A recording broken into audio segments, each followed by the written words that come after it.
नमस्कार दोस्तों। आज हम बात करेंगे रेपो रेट के बारे में।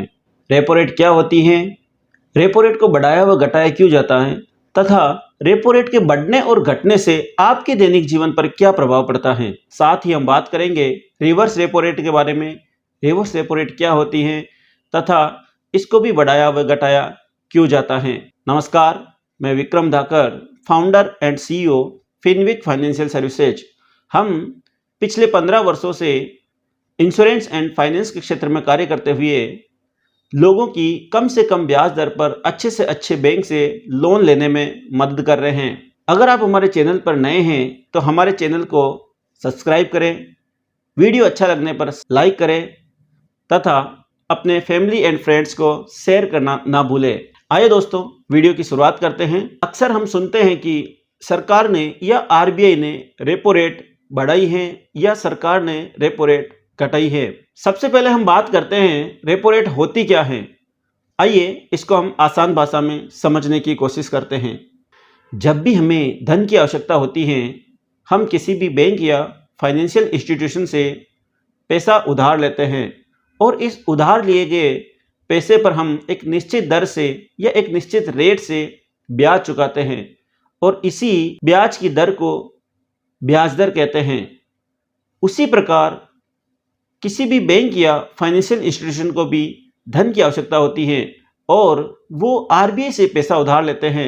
RBI बैंकों को दिए गए धन पर एक निश्चित दर पर ब्याज वसूल करता है और बैंकों द्वारा जो ब्याज चुकाया जाता है उसे रेपो रेट कहते हैं। जो बैंक या फाइनेंशियल इंस्टीट्यूशन हमें पैसा उधार देते हैं वो भी RBI से पैसा उधार लेते हैं। जो बैंक या फाइनेंशियल इंस्टीट्यूशन हमें पैसा उधार देते हैं वो भी RBI से पैसा उधार लेते हैं।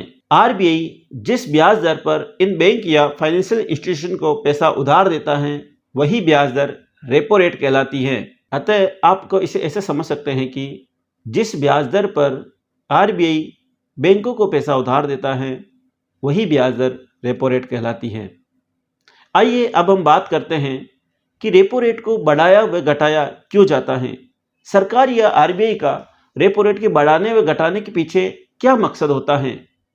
सरकार या RBI रेपो रेट तब बढ़ाती है जब उन्हें बाजार में महंगाई को नियंत्रित करना होता है, बाजार में कीमतों को नियंत्रित करना होता है तथा बाजार में उपलब्ध लोन को प्रतिबंधित करना होता है। दूसरी ओर सरकार या RBI रेपो रेट को तब कम करती है जब उन्हें बाजार में अधिक धन डालने की आवश्यकता होती है या आर्थिक विकास को बढ़ावा देने की आवश्यकता होती है। हमने जाना कि सरकार या RBI रेपो रेट को बढ़ाती व घटाती क्यों है।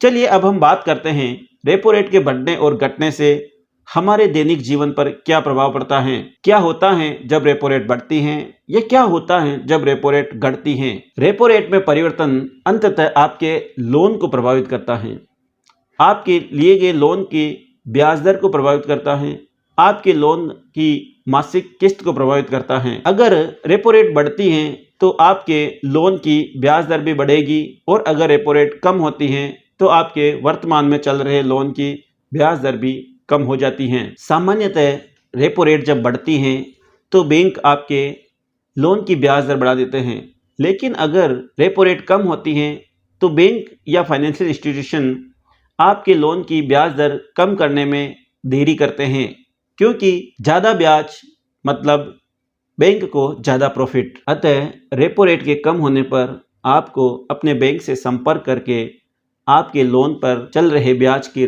दर को कम करने के आग्रह करना चाहिए। बैंकों द्वारा लोन पर लगाए गए ब्याज से लेकर आपकी जमा राशि पर रिटर्न तक परोक्ष रूप से रेपो रेट पर ही निर्भर करते हैं।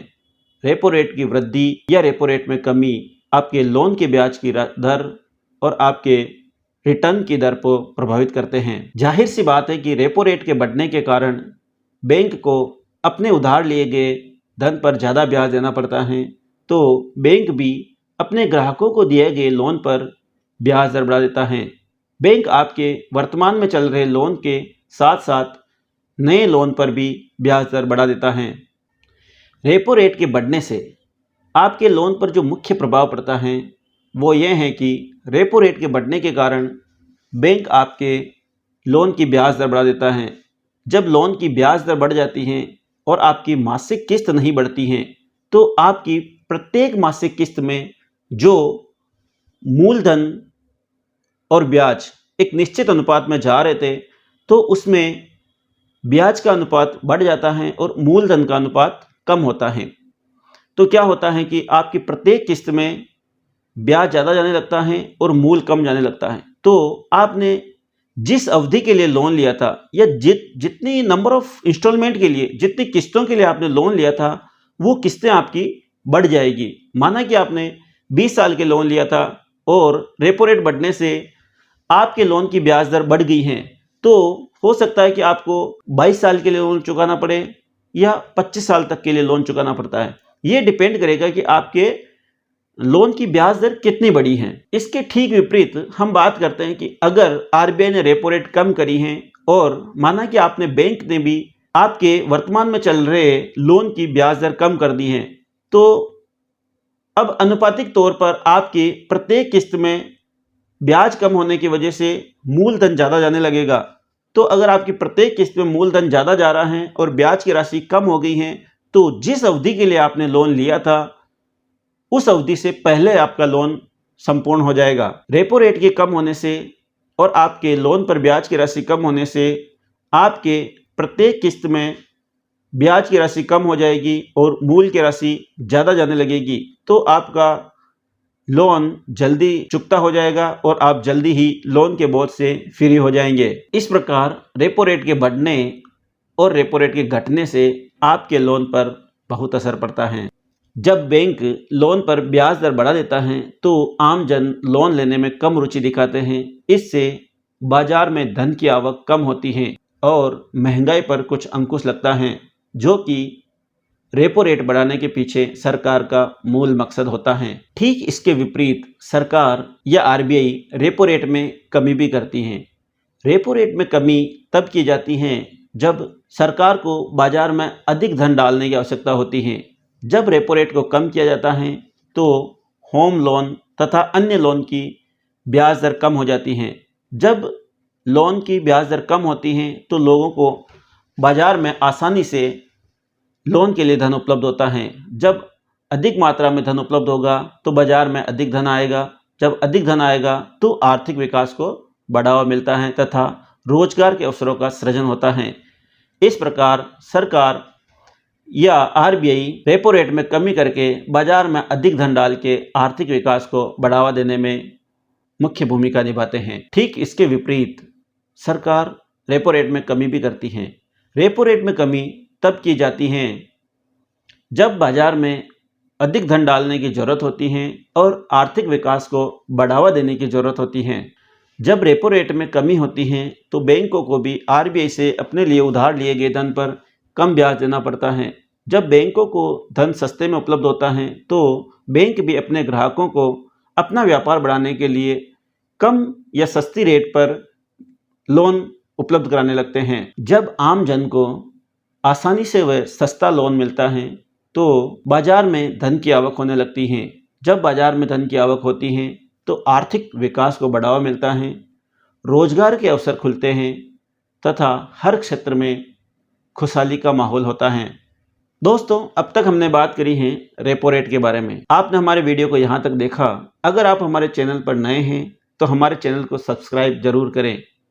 वीडियो आपको अच्छा लगा है तो इसे लाइक करके हमारा मनोबल जरूर बढ़ाएं। चलिए दोस्तों, अब हम बात करते हैं रिवर्स रेपो रेट के बारे में।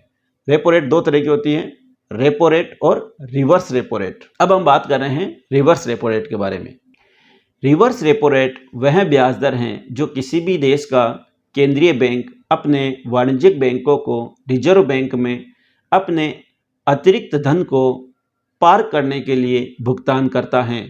जरूरत पड़ने पर किसी भी देश का रिजर्व बैंक अपने वाणिज्यिक बैंकों से पैसा उधार लेता है और इस उधार लिए गए धन पर वो एक निश्चित दर पर ब्याज चुकाता है और यही ब्याज दर रिवर्स रेपो रेट कहलाती है। एक निश्चित समय पर आरबीआई द्वारा प्रदान की जाने वाली रिवर्स रेपो रेट आमतौर पर रेपो रेट से कम होती है। जहां रेपो रेट का उपयोग बाजार में लिक्विडिटी को नियंत्रित करने के लिए किया जाता है, वहीं रिवर्स रेपो रेट का उपयोग बाजार में कैश फ्लो को नियंत्रित करने के लिए किया जाता है, जबकि बाजार में मुद्रास्फीति होती है। आरबीआई बैंकों में अधिक धन जमा करने और उस पर अधिक ब्याज अर्जित करने के लिए बैंकों को प्रोत्साहित करने के लिए रिवर्स रेपो रेट बढ़ाता है। इसके बदले बाजार में बैंकों द्वारा अधिक धन को अवशोषित किया जाता है और लोन के लिए उपलब्ध धन को कम किया जाता है। इससे बाजार में कैश फ्लो नियंत्रित होता है। इस प्रकार आरबीआई रेपो रेट व रिवर्स रेपो रेट का उपयोग करके